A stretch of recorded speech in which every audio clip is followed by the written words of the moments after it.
WWE head of media and production Lee Fitting reportedly was dismissed from ESPN due to misconduct allegations regarding several women. We'll let you know all the details on that. Plus, an update on the state of TNA Wrestling as several stars are set to or already have departed the company, with reportedly several talents being asked to take a pay cut. Eric Bischoff calls out Brian Alvarez for recent comments made about him potentially being under a WWE contract. And speaking of contracts, could Matt Cardona become All Elite in the near future?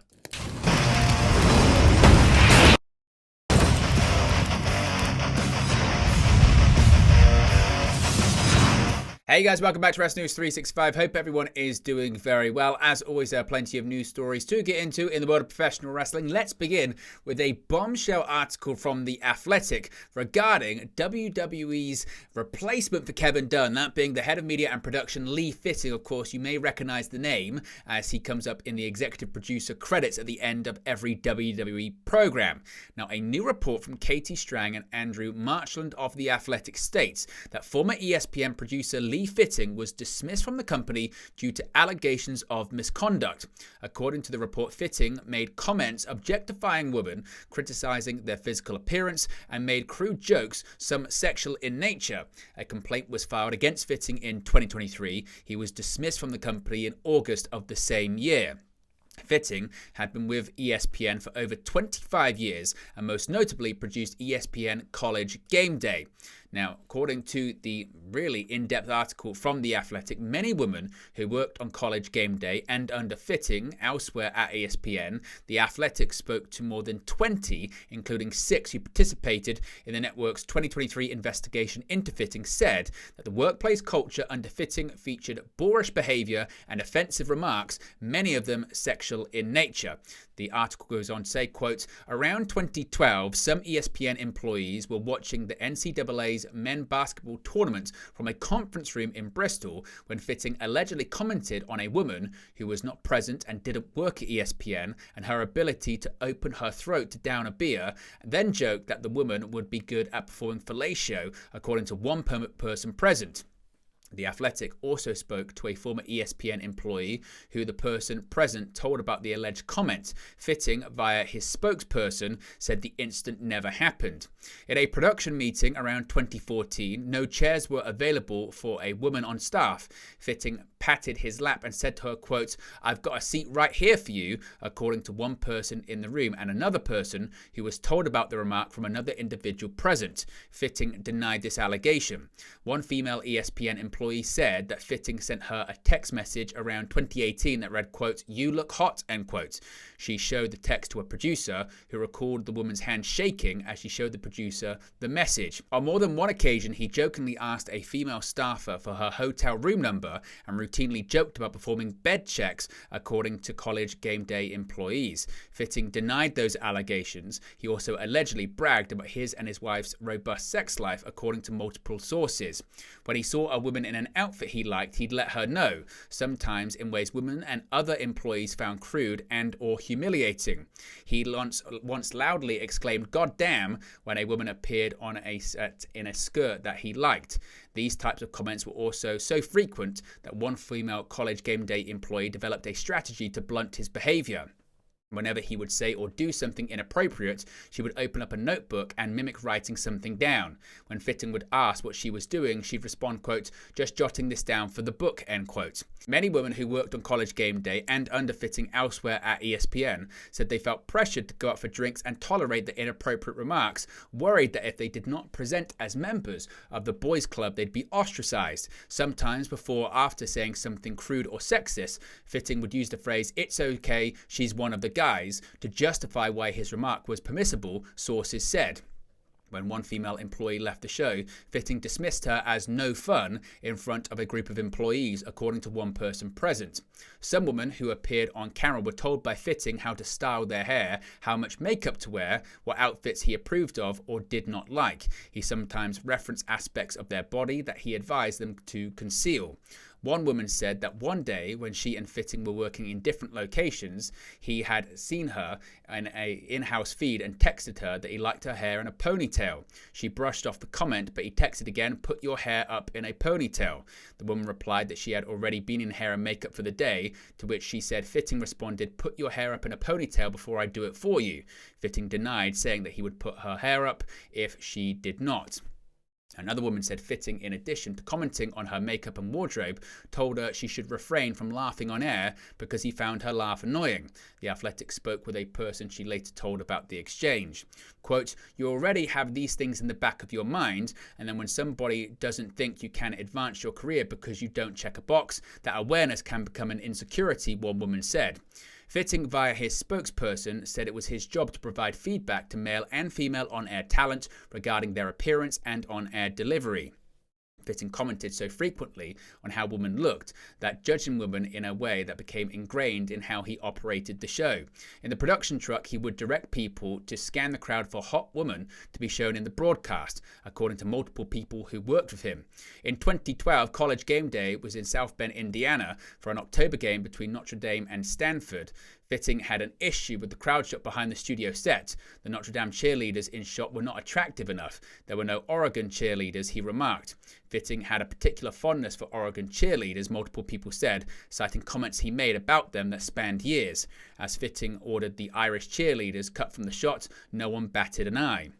Another ESPN employee said she was asked to meet with Fitting to discuss career opportunities on 3 occasions. Each time he asked her to meet with him for drinks, she said. She declined, as she said other women at ESPN told her not to meet with Fitting alone outside of work. Said another female staffer, quote, "Women had warned each other to be conscious of interactions with him," end quote.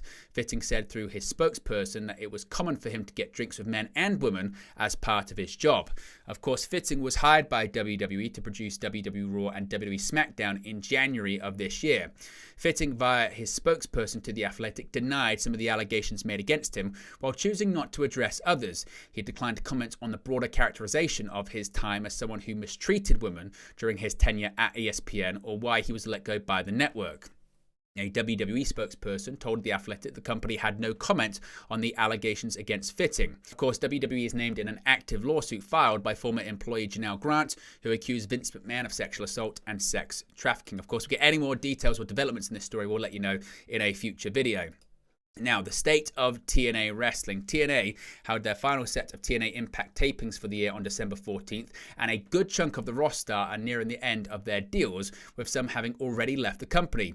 Multiple sources claim that the likes of Jay Chung, Trent Seven, and Kushida have departed, as Rhino, who confirmed the news himself. Josh Alexander, AJ Francis, and Jordan Grace are all nearing the end of their current contracts, and Speedball Mike Bailey wrapped up his time in the company a few weeks earlier. Dave Meltzer touched on the potential mass exodus in TNA on Wrestling Observer Radio and gave one of the potential reasons why so many people have left the company. Quote, "There may be more coming," Meltzer said. "One of the things that happened was that a lot of talent were asked to take pay cuts. I don't know how many, so that was among the reasons Rhino left, so he left. His last match would have been on Saturday, I believe." Meltzer also touched on Kushida's situation, in which he believes that the working relationship between TNA and New Japan might have ended. Quote, "The New Japan deal, it feels like the New Japan deal is done. I can't say that 100%, but it looks that way. But Kushida had 2 contracts. He had a New Japan contract and a TNA contract. That one's done."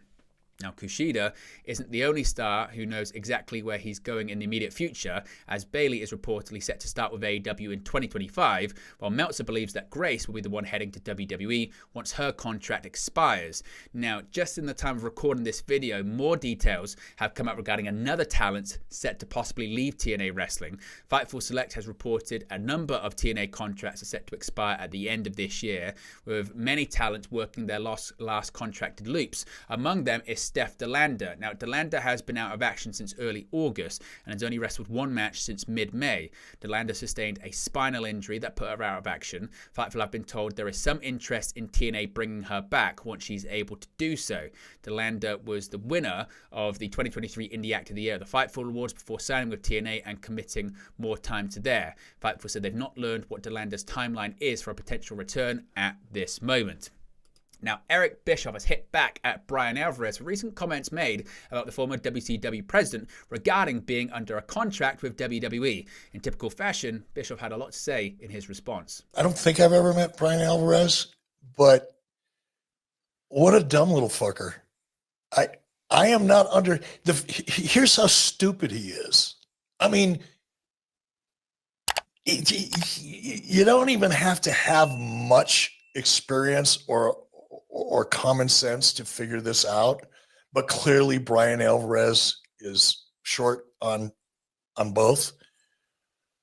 I just did a WWE two WWE episodes, one on NXT and one for WWE on the A&E network.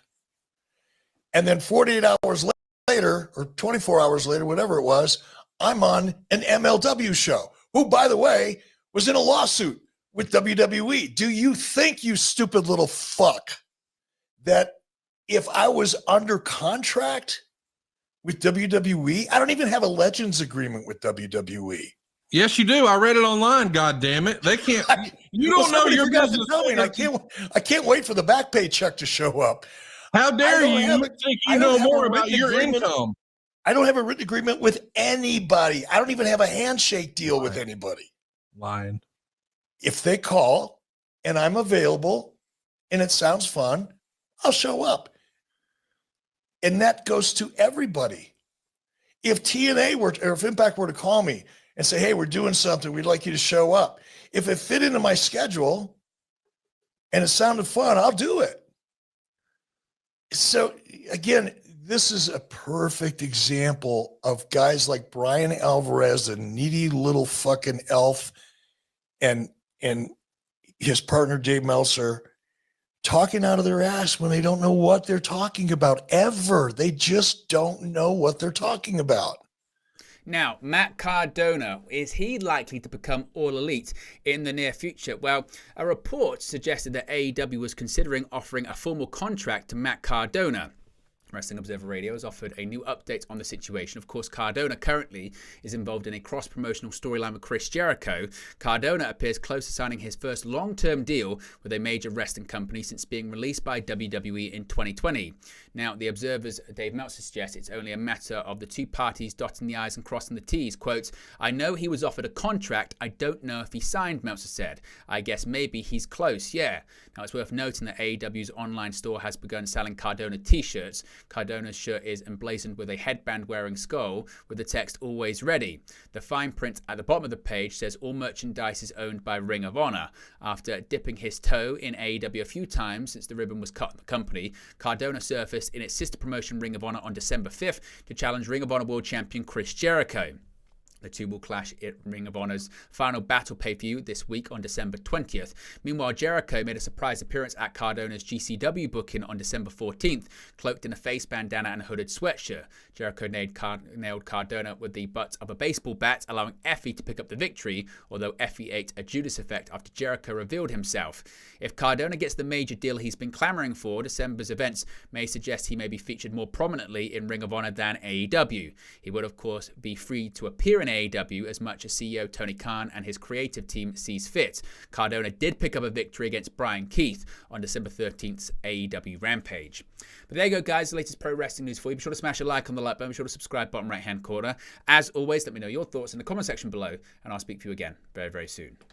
Hey guys, thank you for watching, listening, streaming, or however you come across this video today. Be sure to click on the video on the right there to watch our next video, or click the bottom there to subscribe, or the bottom right hand corner. Thank you very much, and I'll speak to you again very soon.